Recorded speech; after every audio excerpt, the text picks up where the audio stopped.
Dia bersumpah bakal sering-sering mencium Theo supaya cowok itu makin kuat.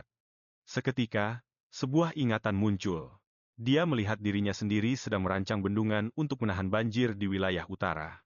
Dia heran kenapa sampai sekarang banjirnya belum datang juga. Dia pun lanjut merenung di meja kerjanya. Dia tahu kalau gletser itu harusnya mencair tepat setelah festival selesai. Dia pun mencelupkan penanya ke tinta. Dia mengaku kalau sebenarnya dia merasa lega karena banjir itu belum terjadi. Sambil menulis, dia sadar kalau satu-satunya cara untuk mencegah wabah adalah dengan menangkap si penyihir. Dia harus menangkap penyihir hitam itu, tapi masalahnya, dia nggak tahu harus mulai dari mana. Tiba-tiba dia mendapatkan pencerahan. Rosarin adalah kunci untuk menyelesaikan masalah ini. Dengan tatapan penuh tekad, Liri mulai fokus pada rencana barunya. Rencana ini melibatkan Rosarin. Adegan pun berganti dengan gambar pola-pola bunga putih. Pola bunga yang rumit muncul di latar belakang gelap, lalu diperlihatkan sebuah mahkota kerajaan. Sebuah kotak teks mengungkapkan kalau kekuatan khusus Rosarin adalah kekuatan suci. Penjelasannya pun dimulai. Kekuatan suci itu cuma dimiliki oleh para perempuan dari keluarga Melzebian, dan itu adalah satu-satunya hal yang bisa melawan sihir hitam. Liri menggigit ujung penanya, sambil mengingat sosok Rosarin. Di cerita aslinya, Rosarinlah yang menghentikan wabah dan jadi makin dekat dengan Theo. Liri pun menyeringai. Dia sadar kalau sekarang hal itu nggak bakal terjadi. Dia mulai memikirkan pengetahuannya yang terbatas. Dia merenungkan soal kekuatan suci dan sihir, sambil mengingat-ingat apa saja kegunaannya. Selain untuk melawan monster, dia baru saja tahu kalau kekuatan itu bisa digunakan untuk hal lain. Seorang cowok pirang ceria yang memakai celemek berenda berpose di depannya. Liri pun memutuskan sesuatu. Dia ingin mempelajari kemampuannya sendiri dan kekuatan suci itu. Tiba-tiba Theo muncul di dalam bola kristal. Theo bertanya apa dia benar-benar sudah memutuskan untuk mempelajari lagi kemampuan keluarga Melzebian. Liri tampak sangat bersemangat dan mengumumkan rencananya untuk pergi bareng ke perpustakaan kuil besok. Ekspresi cerianya langsung hilang saat dia mengonfrontasi Theo dan menuntut jawaban. Tentang bagaimana Theo bisa tahu kalau yang dia khawatirkan adalah soal sihir hitam. Akhirnya, Theo jujur.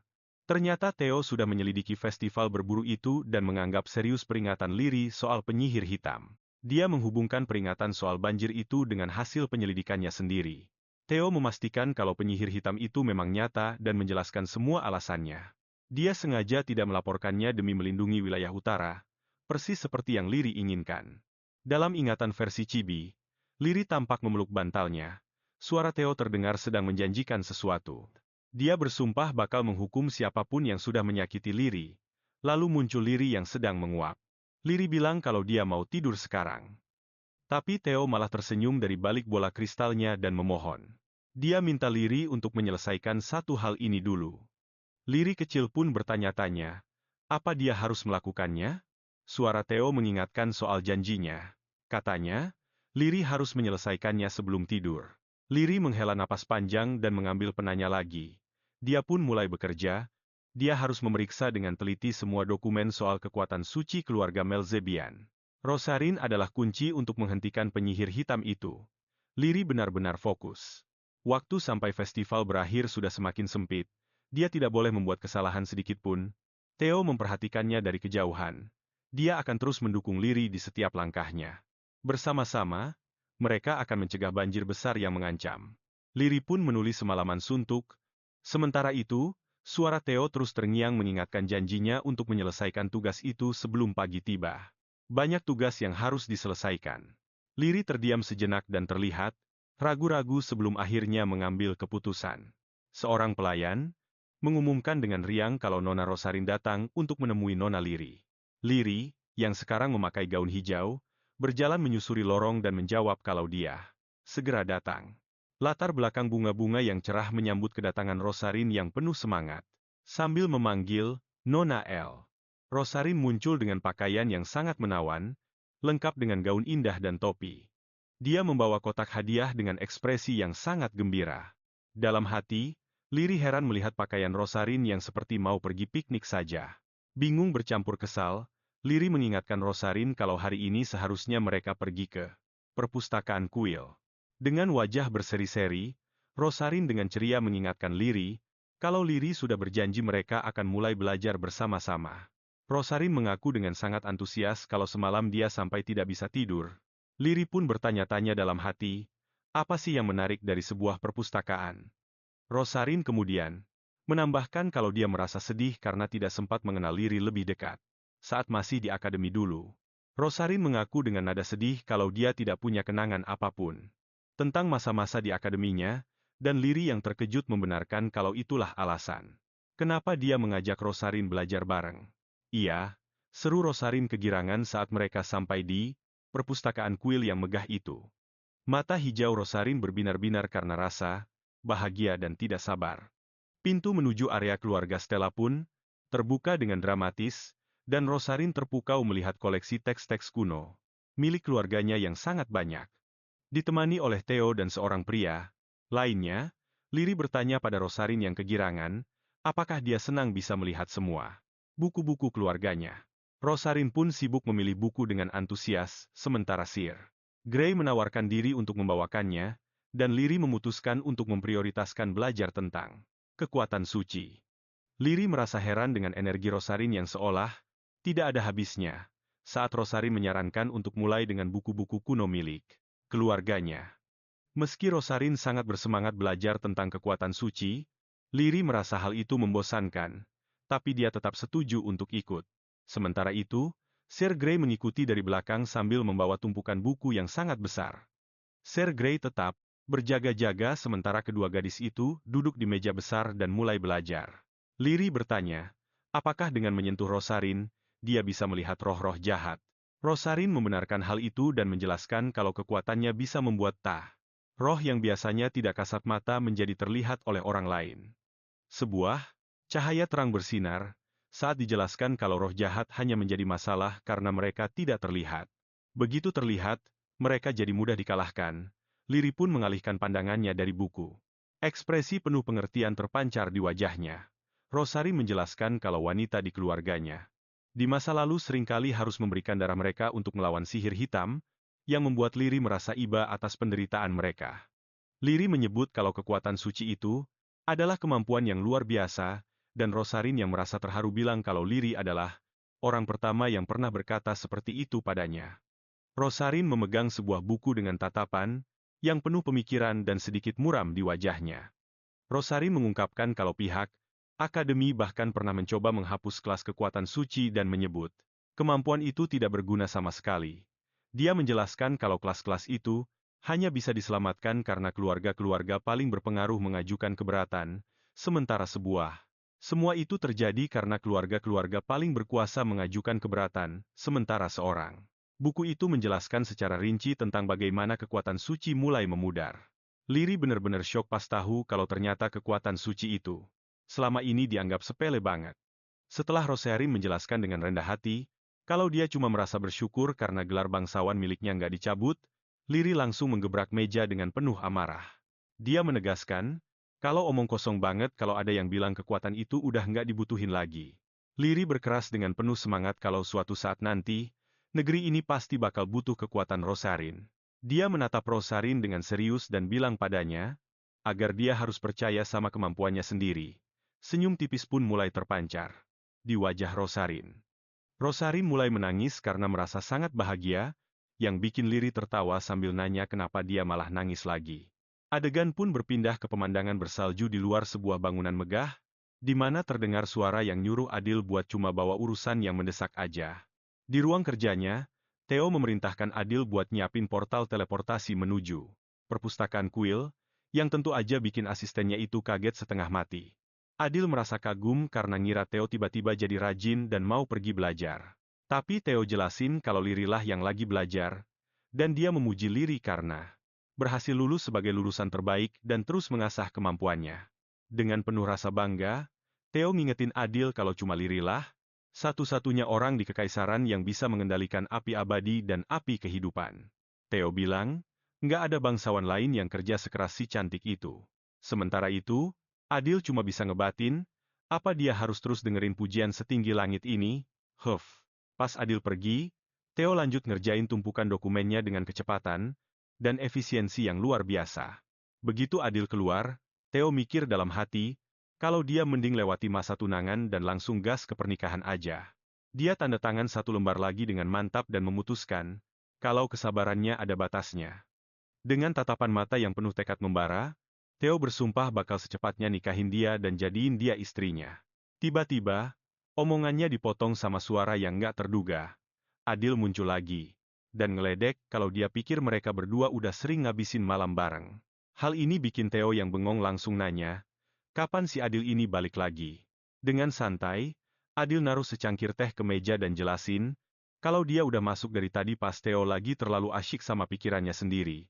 Sambil wajahnya memerah, Theo ngaku kalau mereka cuma ciuman aja, yang menurut Adil sih itu hal yang wajar. Tapi Theo nambahin kalau momen itu keganggu, gara-gara Liri ketiduran. Adil pun tersenyum dan kasih saran ke Theo kalau selama perasaan mereka berdua sama, nggak usah buru-buru soal masalah waktu. Seorang asisten berkacamata yang kelihatan cemas ngasih pertanyaan ke sang Grand Duke. Di sebuah taman, Theo melihat sekeliling dengan ekspresi tenang dan geli. Asisten itu memperingatkan Theo kalau cara-caranya yang kuno bisa aja disalahartikan. Tapi Theo, sambil terus tanda tangan dokumen, berkeras kalau dia nggak ketinggalan zaman. Dalam sebuah imajinasi kocak, sosok Theo yang bak dewa digambarkan sebagai titisan kejantanan, sementara asistennya cuma bisa ngelihatin dengan muka nggak percaya. Theo pun bilang dengan dingin kalau dia bakal ambil jalur hukum buat mastiin. Si dia nggak bakal bisa kabur, sementara asistennya nyerahin dokumen-dokumen yang diperluin. Pemandangan pun berubah ke sebuah kediaman mewah yang sangat indah dan bermandikan cahaya matahari. Di sana terlihat taman-taman yang tertata sangat rapi. Saat sedang berjalan-jalan bersama Liri dan seorang pria berambut abu-abu, seorang wanita berambut pirang bernama Rosalind memastikan kalau dia sudah membuatkan sandwich untuk Liri. Liri pun memuji kalau sandwichnya benar-benar enak, yang membuat senyum lega terukir di wajah Rosalind. Saat Liri menanyakan resepnya, Rosalind dengan senang hati berjanji akan mengajarinya lain kali. Wajah Liri pun berbinar kegirangan, lalu dia bertanya apakah Theo ada di sini. Di jalan setapak taman, Theo berdiri sambil tersenyum hangat menunggu mereka. Liri yang ceria pun menyuruh Tuan Gray untuk membawa Rosalind masuk, karena dia ingin bicara empat mata dengan Theo. Rosalind memperhatikan dengan tatapan serius saat Liri menghampiri Theo. Theo langsung memeluk Liri yang kegirangan ke dalam dekapannya dalam sebuah pertemuan yang penuh kerinduan. Rosalind terus memperhatikan pelukan mereka. Raut wajahnya pun berubah menjadi sedih dan kosong. Sambil tersenyum, Rosalind meminta maaf kepada Tuan Gray karena dia sempat melamun. Kamera menyorot dari dekat, kaki Rosalind yang berbalik arah. Rosalind pun pergi bersama Tuan Gray. Wajahnya yang tadinya ramah kini telah hilang. Di dalam perpustakaan besar Tuan Gray menawarkan diri untuk merapikan buku-buku yang selesai dibaca oleh Nona Rosalind.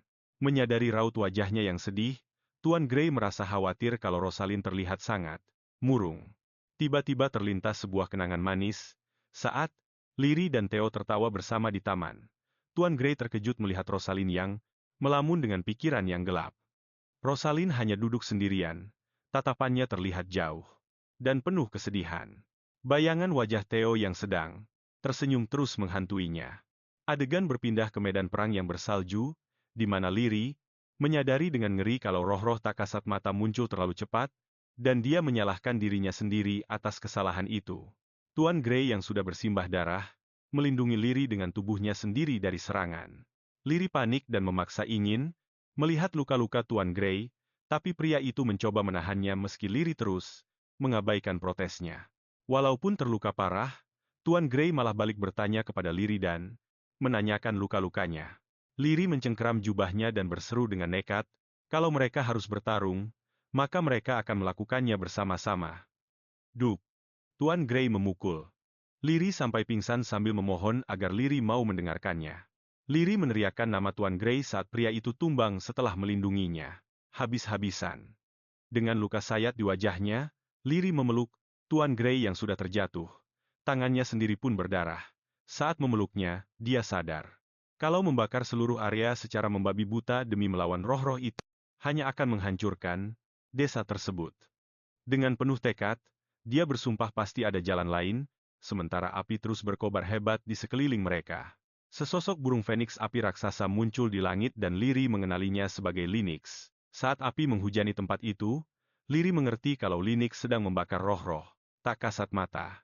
Dia memperhatikan pola terbangnya dan menyimpulkan kalau burung feniks itu juga tidak bisa melihat roh-roh tersebut.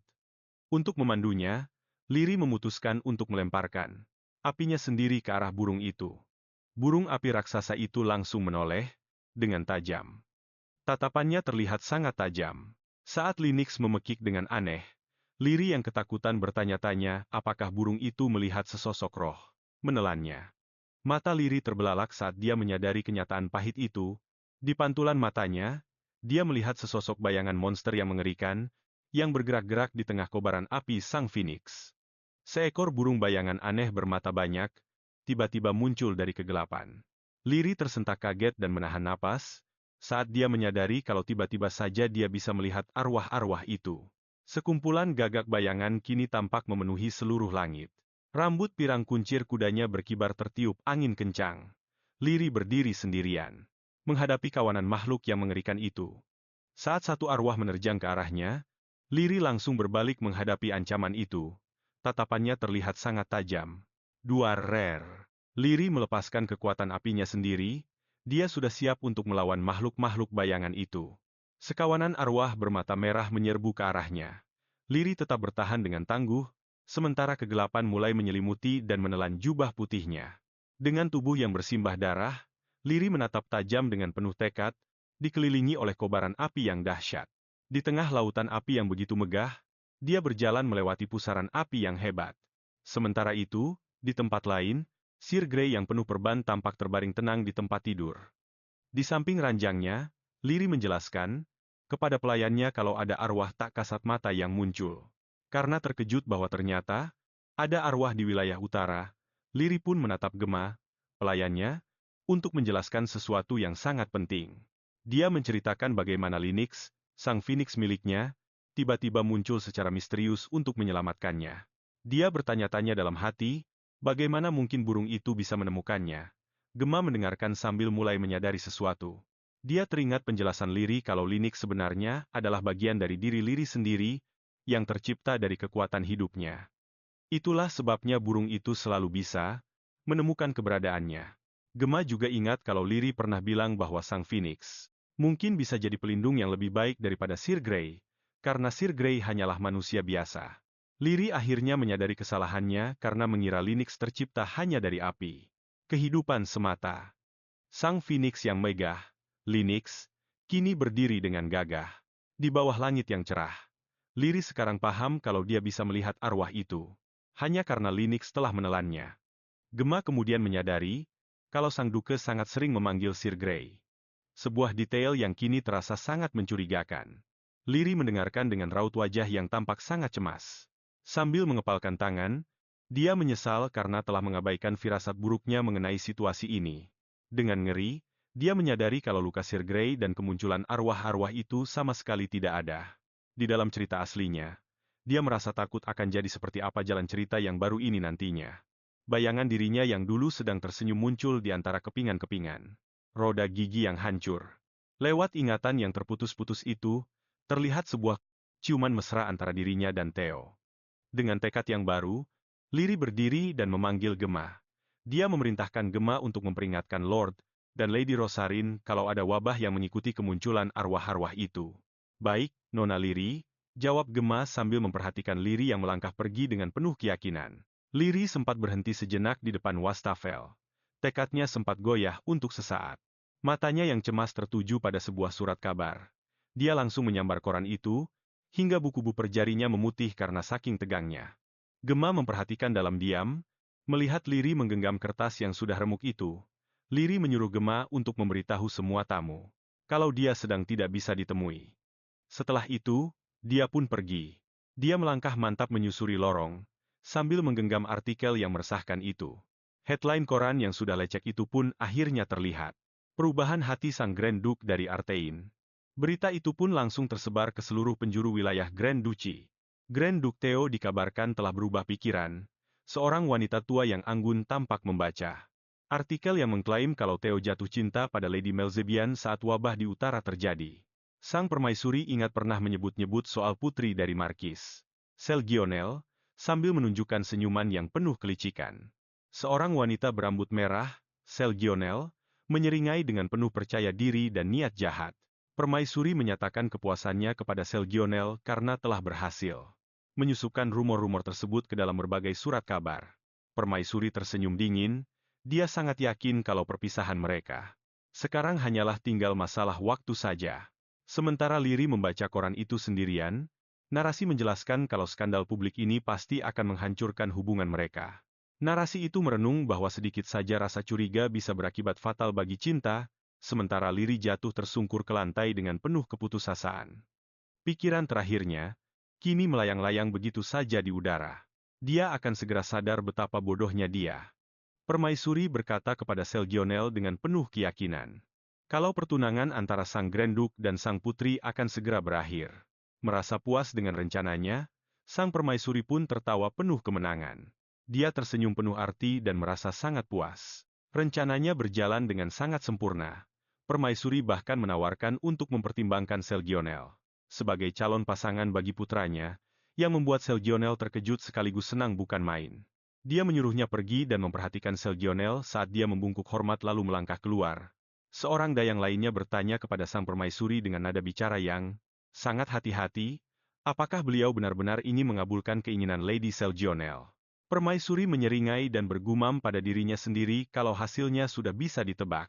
Di tempat yang jauh, Theo sedang memeriksa sebuah desa dan bertanya pada seorang ksatria apakah ada kasus wabah baru.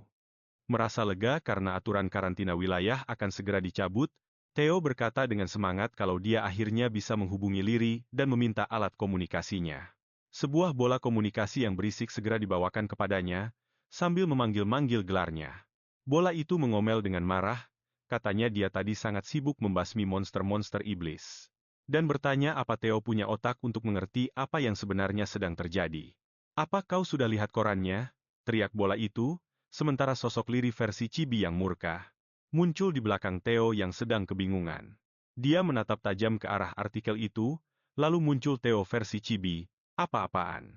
Artikel sampah macam apa ini? Wajah Theo langsung berubah menjadi sangat gelap karena murka. Di tempat lain, Rosein yang sedang naik pitam mengangkat koran skandal itu tinggi-tinggi, yang isinya membahas soal perubahan hati dan kabar perpisahan sang Grand Duke. Di sampingnya, Theo membaca artikel itu dengan perasaan tidak percaya dan bertanya dengan marah, siapa sebenarnya yang berani menulis sampah semacam ini, berita yang bilang kalau dia menghabiskan malam bersama Lady Melzebian. Suara dari alat komunikasi itu menjelaskan kalau rumor-rumor tersebut bermula sejak mereka memasuki zona karantina bersama, dan sekarang banyak yang percaya karena detail artikelnya yang dianggap sangat spesifik. Dalam ledakan emosi versi Chibi, Rosein dan Theo membantah keras semua klaim itu dan berteriak kalau mereka tidak pernah melakukan hal itu. Dia sedang berada di dalam kereta kudanya, sibuk bertarung melawan monster-monster iblis. Adil muncul di dalam bola sihir dan menjelaskan dengan panik kalau meskipun dia tahu mereka tidak bersalah, kenyataan bahwa mereka tidak bersalah bukanlah masalah yang paling mendesak saat ini.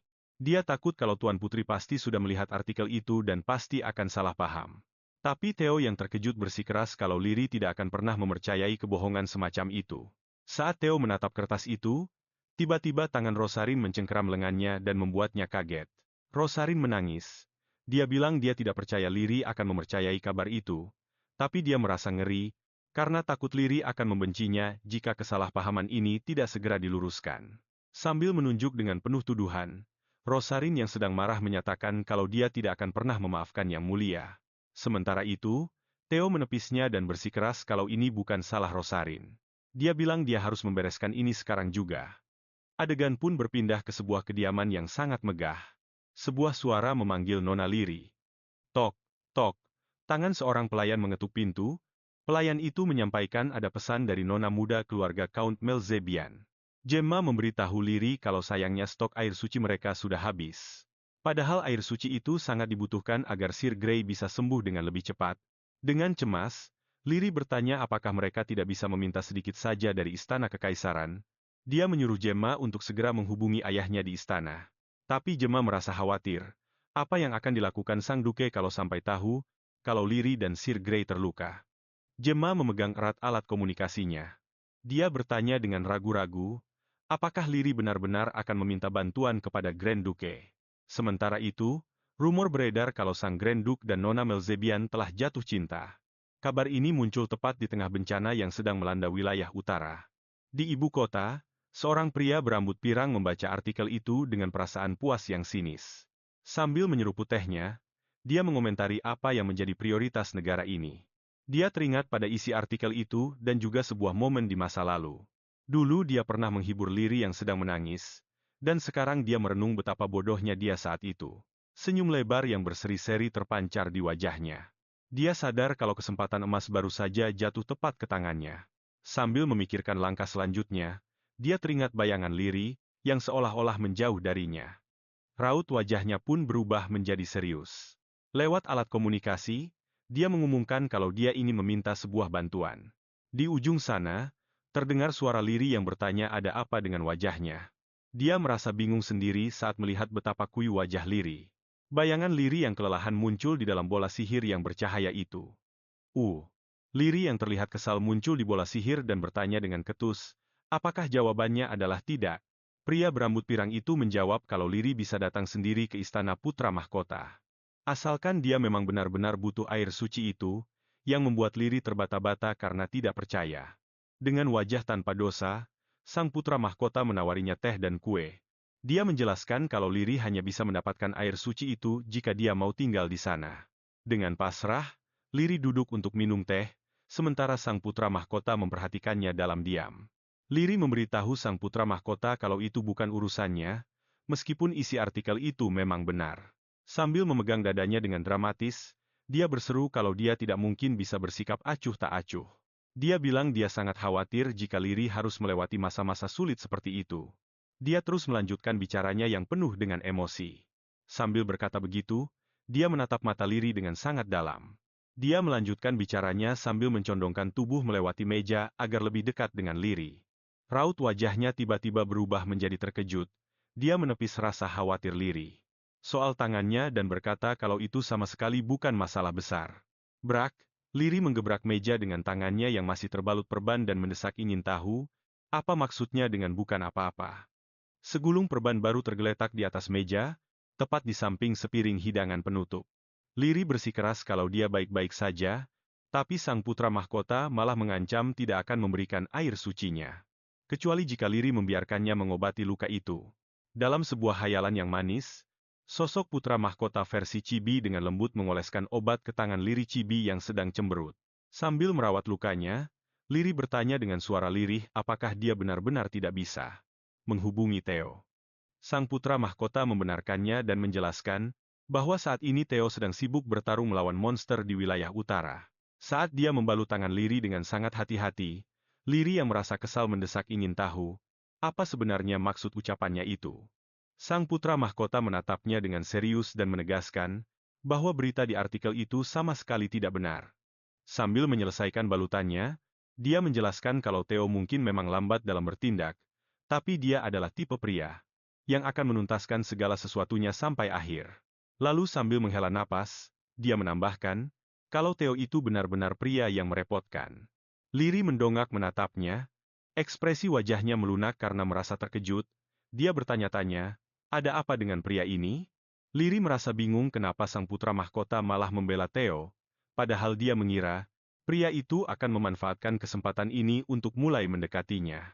Saat dia menyelesaikan pekerjaannya, Liri membatin bahwa terkadang pria ini mengatakan hal-hal baik tentang Theo.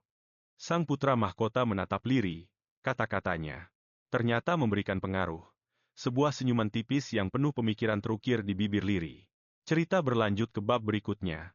Di depan sebuah kediaman megah, pada malam hari, ayah Liri menyampaikan bahwa dialah yang meminta pertemuan ini untuk membicarakan sesuatu yang penting.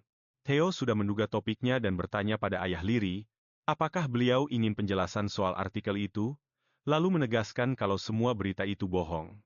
Ayah Liri mendengarkan dengan wajah tenang. Namun, dia mengejutkan Theo dengan mengatakan bahwa penjelasan itu tidak diperlukan lagi. Dengan kilatan tajam di matanya, ayah Liri menegaskan bahwa baginya, sang Grand Duke itu sudah termasuk sampah kelas dunia, yang seketika membuat Theo versi Chibi terdiam 1000 bahasa. Dengan penuh tekad, Theo, yang diselimuti aura gelap, bersikeras bahwa dia sendiri yang akan meluruskan kesalahpahaman ini. Langsung dengan Liri. Ayah Liri menjawab bahwa putrinya sudah telanjur. Sangat terluka dan kemungkinan besar Liri tidak akan mau menemuinya lagi. Jeder. Theo sangat syok mendengar kenyataan itu.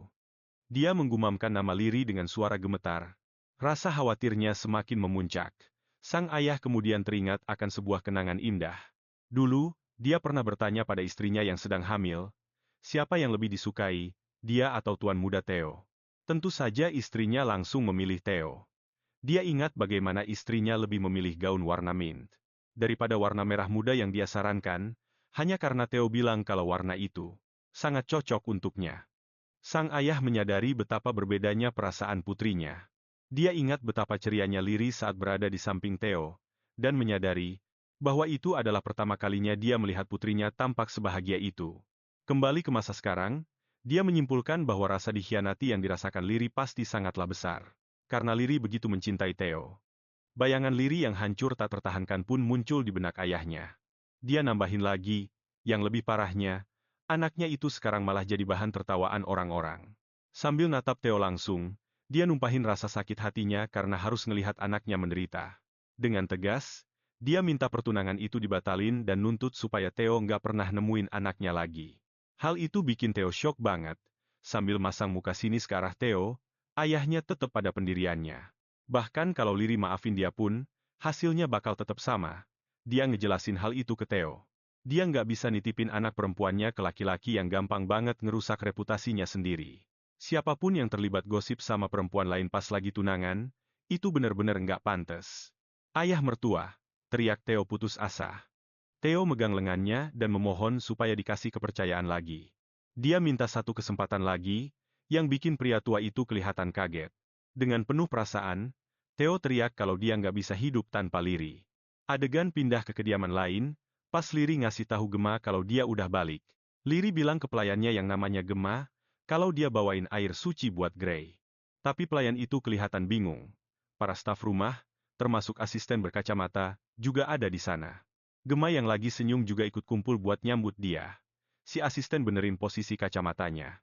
Dia nanya apa ada masalah lain di wilayah utara, sebelum akhirnya ngejelasin maksud kedatangannya. Dia ngetegasin kalau sebenarnya dia di sini buat jemput dan ngawal Liri.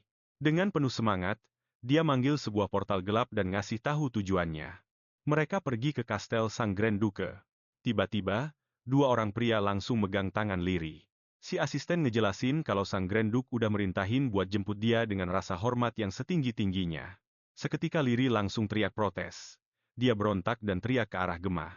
Liri minta dia buat manggil ayahnya, tapi pelayan itu malah ngebocorin kenyataannya sambil kegirangan. Ayahnya ternyata udah setuju. Apa? Teriak Liri yang kaget setengah mati. Adegan berubah ke sebuah kota berbenteng yang gelap di kaki gunung. Di dalam kastel, Theo berdiri di depan pintu dan nanya apa Liri ada di dalam kamar. Asistennya ngasih tahu kalau mungkin dia kecapekan main dan akhirnya ketiduran. Terdengar suara gaduh. Theo masuk ke kamar sendirian, dan dia langsung panik. Dia nanya ke dirinya sendiri dengan cemas, apa Liri udah kabur? Terus, dia ngelihat sesuatu. Dia mulai manggil-manggil nama Liri dengan keras, terus nerobos masuk lewat pintu. Dia teriak, Liri. Tapi dia langsung matung. Mukanya langsung merah sampai ke leher. Di sana ada Liri yang baru beres mandi. Lagi nyisir rambut pirangnya yang masih basah pakai jari. Tatapan mereka beradu, dan keduanya benar-benar syok sama situasi itu. Liri neriakin dia supaya pergi, sambil ngatain dia dasar laki-laki mesum. Sambil mundur dengan panik, Theo yang mukanya merah pada berusaha ngebantah semuanya dengan gugup. Dia bilang kalau dia benar-benar nggak lihat apa-apa. Liri marah banget, sambil melukin handuknya, dia minta penjelasan. Liri pengen tahu gimana bisa dia bilang kalau dia nggak ngelihat apa-apa. Sekarang Liri udah pakai jubah mandi sambil duduk, dia tetap pada pendiriannya. Dia yakin banget kalau tadi mereka berdua jelas-jelas udah saling tatap-tatapan. Tapi Theo yang ngerasa malu, sambil lipat tangan, sumpah kalau dia serius sama omongannya. Liri yang kelihatan mungil, dan lagi marah itu narik jubah Theo, dan minta dia buat ngulangin kata-katanya. Dia nyuruh Theo buat ngulangin apa yang baru aja dia bilang. Sambil nutupin mukanya yang memerah, Theo ngaku kalau seandainya dia beneran ngelihat Liri tadi, jantungnya pasti bakal berdegup kencang banget. Dia bilang kalau dia mungkin gak bakal bisa napas lagi. Itulah pengakuannya. Liri benar-benar tersentuh dengar kata-kata itu, tapi di saat yang sama dia juga ngerasa malu banget. Dia nggak tahu harus bereaksi gimana. Jadinya dia cuma bisa nunduk malu ke arah lantai. Karena salah tingkah, Liri langsung ganti topik dan buang muka ke arah lain. Liri nanya kenapa Theo bawa dia ke sini.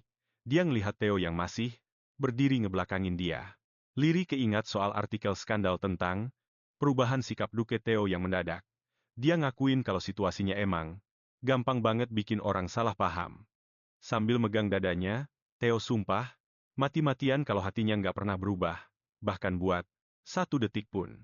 Liri buang muka dan ngingetin Theo kalau selama di utara, mereka itu jarang banget bareng. Lewat pantulan cermin, Theo nyalahin dirinya sendiri. Dia bilang kalau aja dia nemu cara buat hubungin Liri nggak bakal ngerasa salah paham kayak gini. Di pikiran Theo, dia ngebayangin Liri lagi teriak kesakitan karena tersiksa, terkurung di antara mawar berduri. Theo bilang, kalau biasanya Liri pasti bakal nuntut kejujuran dan nanyain semua tindakannya. Dia bingung kenapa kali ini Liri cuma diam aja, padahal dia lagi duduk, sambil megang handuk. Pluk, Liri jatohin handuknya, terus berdiri. Dia ngaku kalau dia percaya rumor itu karena dia pikir, emang udah seharusnya kayak gitu. Theo yang bingung langsung nanya apa maksudnya. Sambil buang muka dengan ekspresi cemas, Liri berusaha ngejelasin semuanya. Dia mulai cerita soal novel yang pernah dia baca, dan itu bikin Theo kaget banget. Sambil dikelilingin gambar bunga mawar dan roda gigi mesin, Liri jelasin. Kalau cerita aslinya emang ditulis kayak gitu. Theo mulai nyambungin semuanya dan nanya, apa itu berarti dia sama anak perempuannya? Count, si Rosalind, adalah tokoh utama di dunia novelnya Liri. Muncul sebuah diagram yang nampilin hubungan takdir mereka berdua. Terus ada tulisan update berhasil yang muncul, dan Theo bilang pelan kalau dia paham sekarang. Theo sadar kalau pengetahuan aneh Liri inilah yang bikin dia kadang kelihatan kayak peramal. Pas Liri nanya apa Theo percaya sama dia, Theo ngiyain dan bilang kalau semuanya masuk akal banget, sambil senyum manis. Theo negasin kalau dia bakal percaya apapun yang Liri omongin. Hal itu bikin Liri versi Chibi blushing, dan ngerasa kalau Theo benar-benar bikin jantungnya mau copot. Theo versi Chibi nanya, apa gara-gara novel itu Liri percaya sama artikel palsu tadi, dan Liri ngaku kalau dia pikir itu semua adalah takdir yang lagi berjalan, yang langsung bikin Theo ngebentak, jangan ngaco. Theo ngebantah keras anggapan Liri itu. Dia jelasin, kalau matanya cuma buat Liri, dan dia nggak ditakdirin buat jatuh cinta sama Lady Melzebian. Dia negasin kalau nggak ada novel atau takdir. Yang penting buat dia, dan dia nyuruh Liri buat jangan mikir yang aneh-aneh lagi. Liri cuma bisa melongo bingung sambil dikelilingin tanda tanya. Dengan panik, Theo ngelihat Liri yang lagi natap dia dengan muka serius. Liri nanya, kalau emang artikelnya bohong, terus kenapa mereka harus putus? Theo jujur, kalau itu karena dia dengar Liri sakit hati banget gara-gara dia. Muncul bayangan ayah Liri yang lagi marah-marah soal pengkhianatan Theo, dan cerita gimana Duke Stella bilang kalau Liri itu lagi depresi berat. Kejadian itu bikin Liri versi Chibi bingung banget. Pas Theo nanya kenapa Liri ngurung diri, Liri cuma jawab simpel kalau dia emang lagi nggak mau diganggu aja. Sambil ada kertas-kertas buku berterbangan, Liri jelasin kalau dia harus mastiin apa kejadian di utara itu sesuai sama yang ada di novel. Penyimpangan-penyimpangan itu sebenarnya bukan salahnya. Terlihat gambaran kontras antara dirinya di masa lalu saat sedang membaca, dengan sosoknya yang sekarang sebagai Liri. Ia pun menjelaskan bahwa sejak mengambil alih tubuh ini, ia sudah berusaha mati-matian untuk melindungi semua orang. Liri teringat kembali bagaimana alur ceritanya mulai melenceng dari versi aslinya. Ingatannya pun melayang kembali ke masa lalu, saat melihat sosok wanita bercadar yang sedang menggendong bayi. Penyimpangan itu, menurut penjelasannya, dimulai dengan munculnya wabah penyakit yang tak terduga serta serangan monster-monster iblis. Ia terus bercerita, mengenang kemunculan roh-roh yang tak terduga, dan rasa takutnya jika sesuatu yang jauh lebih mengerikan serta tak terbayangkan akan benar-benar terjadi. Itulah alasan mengapa Liri akhirnya mengurung diri, dan terus-menerus membaca ulang novel tersebut, demi mencari tahu mengapa segalanya menjadi begitu kacau. Saat gambaran sebuah kepingan puzzle pecah berantakan, Liri menjelaskan bahwa sesering apapun ia memeriksanya, kesimpulannya selalu saja sama. Sambil menundukkan kepala, ia menatap Leo dan mengakui bahwa ia merasa semua ini adalah kesalahannya. Matanya kini berkilat penuh tekad, dan taringnya pun mulai terlihat saat ia bersumpah akan bertanggung jawab dan menyelamatkan wilayah utara, apapun risikonya. Ia memejamkan mata sambil menghela napas, dan mengakui bahwa terlepas dari segala tekadnya itu, ia benar-benar tidak ingin meninggalkan pria itu. Sambil tersenyum cerah, ia berkata bahwa akan sangat disayangkan jika harus menyerah sekarang. Setelah semua yang telah mereka lalui bersama, wah, tiba-tiba saja, Theo menariknya ke dalam pelukan yang sangat erat, memotong kalimat Liri, yang baru saja ingin bilang kalau dia tidak mau lagi memikirkan soal novel itu. Sambil berpelukan erat, Liri meminta maaf karena telah mengubah takdir pria itu hanya karena keinginannya sendiri. Theo menatapnya sambil tersenyum, lalu berbisik bahwa ia akan dengan senang hati menerima takdir yang telah Liri ubah untuknya. Keduanya pun saling berpelukan dengan penuh kasih sayang di tengah ruangan yang disinari cahaya matahari. Akhirnya, kesalahpahaman di antara mereka pun tuntas sudah.